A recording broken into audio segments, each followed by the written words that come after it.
So if you think about the journey that you've been on and you look at what you gained through the zero up, you started out with, you got your data, you segmented it, so now you kind of know where it belongs together. Then you simplified it. Hey, here's how we're going to run this business. Then you did your zero up, which was actually shifting the resources from where they were to where they need to be, right? Now's when all the fun begins, right? Now you're actually at the end of the beginning. You can go and start making the actions happen, right? It is so critical to get to this point. The average company, if you're really focused and driven, will be at this point somewhere around 8 to 9 months. Sometimes you can do it in 6. Sometimes it can take much longer than a year. It just depends on, are you a mission-driven company, a value-driven company? We talked a little bit about that.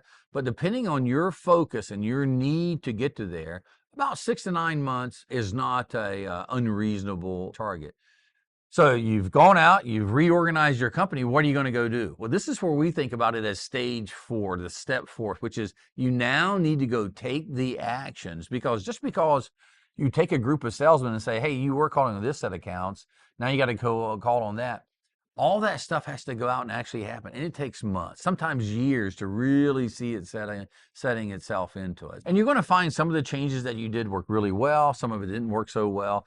It's okay. You need to look at it every day. Just as you were engaged when you were thinking about segmentation and simplification to zero, you need to stay engaged on it, because you've got your company set up beautifully now. And by math, it says it's exactly right. But guess what? Everyone gets a vote. Sometimes that key salesperson you had leaves the company. Sometimes you hire another one. Sometimes a competitor who didn't have a factory or did have they change it. They put a new one in.